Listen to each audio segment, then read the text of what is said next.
Been a Christian, I would say, all my life. Always known God and been in church, but one particular moment when I was 10, there was a visiting band at our church which we'd never had before. They had, it was the 70s, they had huge flares and guitars and things, and we'd never seen this in my church. I invited all my friends from school, which was very exciting. And then in between the songs, different members of the band would share their testimony and say something about their faith. And the lead singer just went forward and at the microphone and said, if you want Jesus to be your friend and be your Lord and Saviour, then why don't you come to the front? And for the first time, I think, despite I knew that Jesus was God and Lord and everything, it was as if God was speaking to me and saying, I want you to come to the front. And I didn't move, I didn't know what to do. I started crying and then my legs started shaking, which was great because I invited all my friends from school. They sat in a row next to me, so they were looking at me like this, what is going on with Campbell? And it was a little bit embarrassing, but I still didn't move. And I remember afterwards thinking, that's it, I've blown it with God, because that was my moment and I missed it. So I remember going home being really upset about it. Didn't talk to my parents, didn't talk to anybody about it. 2 weeks later, a friend of my dad's was visiting us, and I couldn't hold it any longer, this kind of doom that was hanging over me, like I'd blown it and that was it. So I went and spoke to him about it. And I said, I think that was my moment. And he said, but God's always speaking to us. If it's been on your heart for the last 2 weeks, God's still speaking to you. So I said, does that mean I've not blown it? He said, no.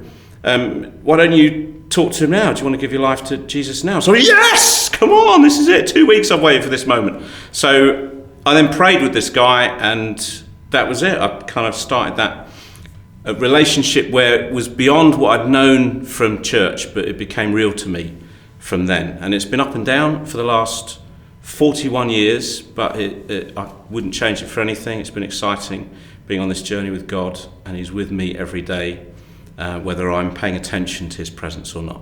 So this is probably about 15 years ago. I was sole survivor with a group of young people, and I'd gone feeling really quite tired and not sure I still wanted to do youth work, wasn't quite sure where I was at with God even. And just a couple of weeks before we'd gone, I'd done this talk with the young people on mercy. And I felt I had nothing to give, really. So that's the time when you get all your concordances and every book you can possibly imagine because you've got nothing to say. And then you find all these different quotes and things.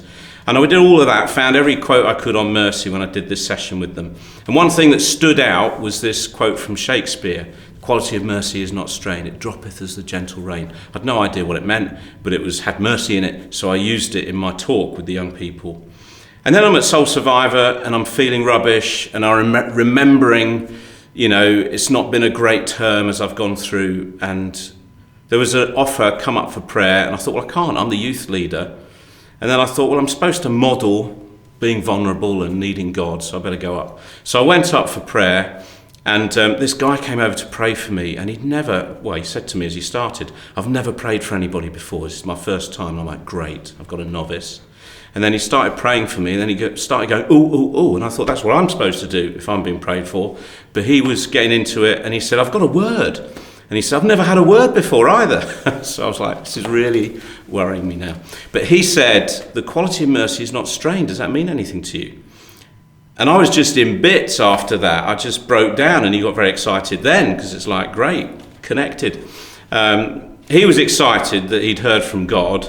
I was overwhelmed that God was paying attention to, so much so that he picked out that thing that would immediately resonate with where I was at. And I guess it doesn't matter how long we've known God, God knows those tiny things, even the little stuff that really impacts us and makes a difference. And then when he brings that out, it's like God's paying attention. There's nothing he misses in our kind of fragile, feeble state and our need of him. He knows it all.